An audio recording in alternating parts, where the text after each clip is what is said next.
അടിയന്തരമായി വിമാനം താഴെ ഇറക്കിയ ഒരു വാർത്ത പുറത്തുവരികയാണ്. തിരുവനന്തപുരത്താണ് സംഭവം. തിരുവനന്തപുരത്ത് നിന്ന് ഡൽഹിയിലേക്ക് പുറപ്പെട്ട എയർ ഇന്ത്യ വിമാനത്തിന്റെ എഞ്ചിനിലേക്ക് കൊക്ക് ഇടിച്ചു കയറിയതിനെ തുടർന്നാണ് ഈ സംഭവം ഉണ്ടായത്. തുടർന്ന് വിമാനം അടിയന്തരമായി തിരിച്ചിറക്കുകയായിരുന്നു.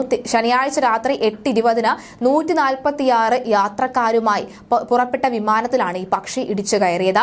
യാത്രാ മധ്യേ വിമാനത്തിന്റെ ഇടത്തെ എഞ്ചിനിൽ പക്ഷി ഇടിച്ചതായാണ് പൈലറ്റിന്റെ ശ്രദ്ധയിൽപ്പെട്ടത്. ഇതേ തുടർന്ന് വിമാനം തിരിച്ചിറക്കാൻ പൈലറ്റ് വിമാനത്താവളത്തിലെ എയർ ട്രാഫിക് കൺട്രോളിന് അനുമതി ആവശ്യപ്പെടുകയായിരുന്നു. ഇതേ തുടർന്ന് ATCയിൽ നിന്ന് വിമാനം കമ്പനിക്കും വിമാനത്താവള അധികൃതർക്കും വിവരം നൽകി. വിമാനം അടിയന്തരമായി തിരിച്ചിറക്കുന്നതിനെ തുടർന്ന് വിമാനത്താവളത്തിലെ അഗ്നിരക്ഷാ വാഹനങ്ങളും CISF കമാൻഡോ അടക്കമുള്ള സന്നാഹങ്ങളും സജ്ജമാക്കി. തുടർന്ന് രാത്രി 9:30 പൈലറ്റ് സുരക്ഷിതമായി തന്നെ വിമാനം തിരിച്ചിറക്കി. യാത്ര റദ്ദാക്കിയതിനെ തുടർന്ന് യാത്രക്കാരെ മുഴുവൻ വിമാനത്താവളത്തിൽ നിന്നും പുറത്തിറക്കുകയും ചെയ്തിരുന്നു. എന്തായാലും ഇന്ന് രാവിലെ വീണ്ടും എല്ലാം ശരിയാക്കിക്കൊണ്ട് വിമാനം വീണ്ടും പുറപ്പെടുകയാണ്. ഈ ഇത്തരത്തിൽ പക്ഷി ഇടിച്ചുണ്ടാകുന്ന അപകടങ്ങൾ അത് വലിയ രീതിയിൽ വിമാനങ്ങൾക്ക് ആപത്തുണ്ടാക്കുന്ന വാർത്ത നമ്മൾ ഇതിന് മുൻപും കേട്ടിട്ടുണ്ട്.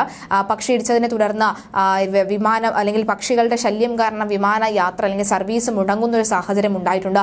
ഇത്തരത്തിൽ എഞ്ചിനകത്തേക്ക് പക്ഷി ചിറക് അകപ്പെട്ട സാഹചര്യം ഉണ്ടാകുന്നുണ്ട്. കൊക്കിടിച്ചാണ് കഴിഞ്ഞ ദിവസം ഇത്തരത്തിലൊരു അപകടം ഉണ്ടായത്. പക്ഷേ കൃത്യമായി തന്നെ പൈലറ്റ് അത് ശ്രദ്ധിച്ചതിനാൽ മാത്രമാണ് ഒരു വലിയ ദുരന്തം ഒഴിവായത്.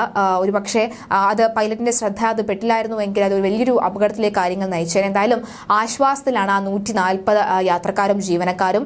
എന്തായാലും യാത്ര വൈകിയെങ്കിലും തിരിച്ച് വീണ്ടും ആശ്വാസകരമായി വീണ്ടും യാത്ര തുടരുന്നതിന്റെ ഒരു വലിയൊരു ആശ്വാസം എല്ലാവർക്കും ഉണ്ട്. എന്തായാലും നിലവിൽ ഏതായാലും മറ്റ് ആപത്തൊന്നും കൂടാതെ തന്നെ നിലത്ത് വിമാനം ഇറങ്ങിയതിന്റെ ആശ്വാസത്തിലാണ് യാത്രക്കാർ.